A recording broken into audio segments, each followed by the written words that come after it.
Welcome back to The Great Expanse by JohnBat426 here on YouTube. If you've liked what you've seen so far, hit the like button. If you've disliked it, hit the dislike button. Share the videos, subscribe to the channel, please. Become a member. You will be greatly and graciously invited in. We welcome you to The Great Expanse by JohnBat426. Hit the subscribe button, I already said. Hit the bell for notifications, all. So every time new material is dropped, you'll know about it second. And I will know about it voiced. Now, this article leapt off the screen, and it's from, the viewpoint is from the perspective, is from an interview, I believe, of perhaps one of the greatest graphic novel writers, of our time, Alan Moore. The Killing Joke, Watchmen, which is the greatest graphic novel ever done, the greatest, easily. For the Man Who Has Everything, that's the Superman story with Wonder Woman, Batman, and Mongol. And in the comic books, Robin is in it. Now, I know in the Justice League Unlimited episode for The Man Who Has Everything, there's no Robin. But Robin is in the original story. So here's the headline. This is on Variety, okay? The article to be credited to Zach Sharf, okay? Watchmen creator Alan Moore. Adults loving superhero movies is infantile and can be a precursor to fascism. So I couldn't resist. And it's from the great Alan Moore, so I have to hear what he has to say about it. Watchmen creator Alan Moore's hatred for superhero movies is well known, as he once called them a blight to cinema and also to culture to a degree, but he dragged them even more during a recent interview with The Guardian.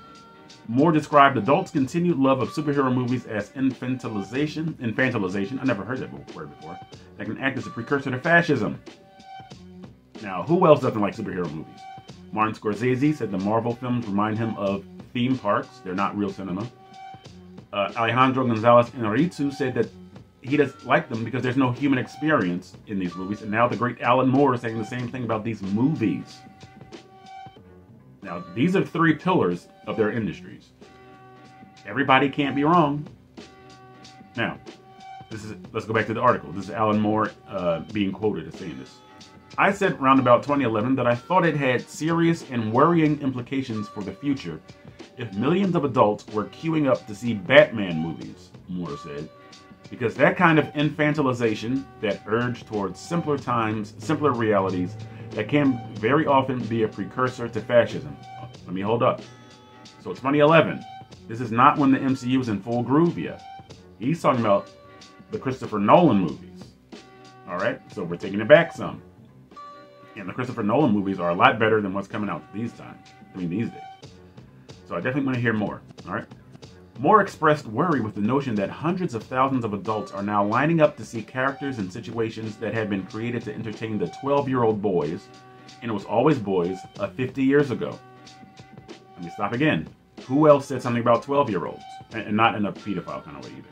George Lucas said Star Wars movies were for 12-year-olds. All right? So I'm putting things together. The gears in my mind are working. I didn't really think that superheroes were adult fare, Moore said. I think that this was a misunderstanding born of what happened in the 1980s, to which I must put my hand up to a considerable share of the blame, though it was not intentional, when things like Watchmen were first appearing. There were an awful lot of headlines saying comics have grown up. Moore continued, I tend to think that, no, comics hadn't grown up. There were a few titles that were more adult than people were used to, but the majority of comics titles were pretty much the same as they'd ever been. It wasn't comics growing up. I think it was more comics meeting the emotional age of the audience coming the other way. I will always love and adore the comics medium, but the comics industry and all of the stuff attached to it just became unbearable. Alan Moore wants nothing to do with DC anymore or Marvel. He did not want his name appearing on the Watchmen movie. Only Dave Gibbons' name appeared, okay? In an October 2020 interview, Moore revealed that he had not seen a superhero movie since Tim Burton's original Batman in 1989. He added, I don't watch any of them. All of these characters have been stolen from their original creators, all of them. If you try to make them for the adult world, then I think it becomes kind of grotesque. Whew, and that's the end of the article. Alan Moore really digging in. He's saying, I don't like these. He said the last one he saw was in 1989. That was 33 years ago. So, let's examine comic book movies. Are they an escape from reality? should they be geared more towards children? Are we as adults wrong for lining up and wanting to see these movies? Now, I'll be honest. I watch a comic book movie to see how closely related it is to the source material, comic books. All right? I appreciate, personally, I'm going to tell on myself here, I appreciate the suspension of reality as an adult. Because there are things in the world that I can't change, but a comic book can change my perception of it. I'm writing my own stuff, so instead of things being in place that we have no control over, this gives you a measure of control for your imagination. Now, that does not mean you depart reality. It just means you suspend it for a little while. Then you go back to handling your adult affairs, or if you're a child, handling your child affairs. But if you're a child, the adult handles your child affairs and the adult affairs for you. Okay? So, me going to the movies isn't saying I don't want to adult anymore. It's just me always having this love for comic books, for superpowered characters that can do unreal things. Now, as I've grown up, it's more engaging when there's a human element to the character. People always say, oh, Superman, he's like God, he's corny. No, he's not. Superman is a great character, because Superman is the real person. Clark Kent is the alter ego. Clark Kent is the facsimile. Because Kal-El, Superman, is who he really is. And we see this dilemma. We see that he was raised in the Midwest to a church-going group of people, Martha and Jonathan Kent in Smallville, Kansas, in a rural town, sort of like a Norman Rockwell wet dream, the whole town. And he's had things instilled in him from humans. So rather than what Kal-El and, is her name Lara, his mother? Rather than him being full Kryptonian, he's held dear, he's held closely the etiquette of his parents. And in the comics, I don't know, his parents kind of come and go in the comics, so I don't know if they're even still alive. But he's held true to these things. Because Superman can destroy the world. He's that powerful. But he doesn't do it, and his moral dilemma comes in the exertion of his own strength. To me, that's human. Peter Parker, probably the most human character. Spider-Man is my favorite superhero ever. That includes Batman, includes the X-Men, it even includes Luke Skywalker and Captain Kirk from Star Trek.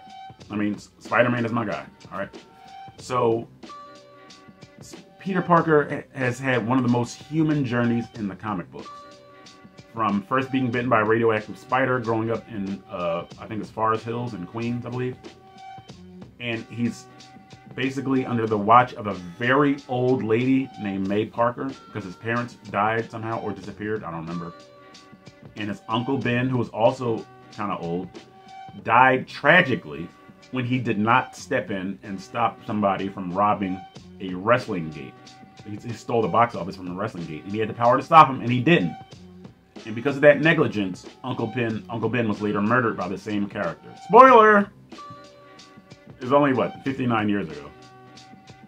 No, 60 years ago. I'm sorry. So if you're not up on that, then that's on you. Alright. So, and along the way, Peter Parker has also had to deal with the same issue. How much power do I exert? And every time he does something, there is a consequence to it.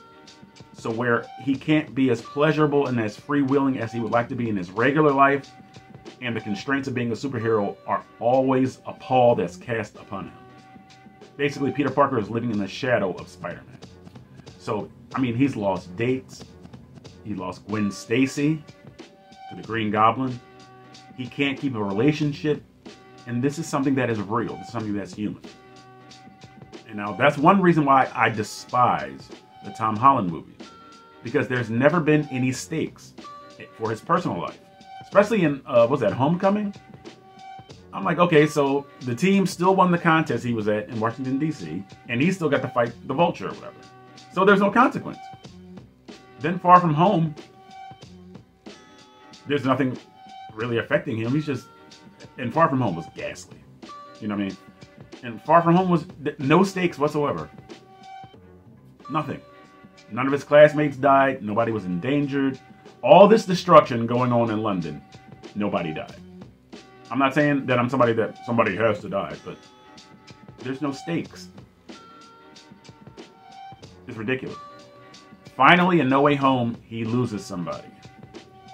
Not only does he lose Aunt May, But the memory, because of the shenanigans of Doctor Strange's all-encompassing universal power, which can raise Norman Osborn and Otto Octavius from the dead and bring them to life. It's just so dumb. I'm sorry. No Way Home is a tale of two movies. The first half sucks. The second half is a jaw-dropping, awe-inspiring spectacle. And it's a nostalgia nod as well. But Tom Holland's movies, they do no justice to Peter Parker. And my thing is this. If you're going to base something on source material, make it better, not worse. Make it better. So, going back to what Alan Moore is saying, he feels that it's wrong for adults to, from his perspective, to leave real life and to invest and indulge themselves in simpler times. I disagree with Alan Moore here. I believe that any adult that works at 9 to 5, that is providing for his family, should be able to go to the movies and enjoy themselves no matter what the movie is. It's not like people are going to adult movies and going out and dressing in costumes, making the world better. No, this isn't Kick-Ass. That's not just me cussing. That's just the name of the character, Kick-Ass. So Alan, the great Alan Moore, I totally disagree with you on this. But I hear what you're saying.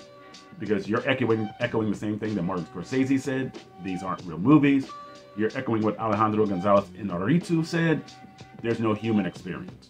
So I hear your opinion, and I very much respect your opinion. But I disagree with it. All right? So what did you think about Alan Moore's take on adults loving superhero movies? And remember, men, we really don't grow up. We just add on. You understand what I'm saying? It's like we shed childishness, but we're always kind of a child at heart. And we just take on more responsibilities of family, jobs, cars, building stuff. We take it on. We build muscle on top of that childlike sort of imagination and innocence that we have. Well, and some of us lose that innocence. But that's another story.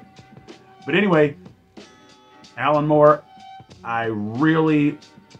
Now, this is my personal like. I would love for another graphic novel. And maybe you do have them. Maybe you have to look at your site and find out what there is. But Alan Moore is just such a great writer. And I would love to hear and read more of his stuff. All right. What did you guys think of Alan Moore's thoughts? Subscribe to the channel. Share if you feel the need to do so. Write why you disagree. Write why you agree with Alan Moore. All right. And Alan Moore, he's a heavyweight. Okay. So I'm not just going, oh, Alan Moore, you wrong. I'm just saying I don't agree. All right. So thank you guys for coming back continually and helping the Great Expanse by John Bat 426 to expand.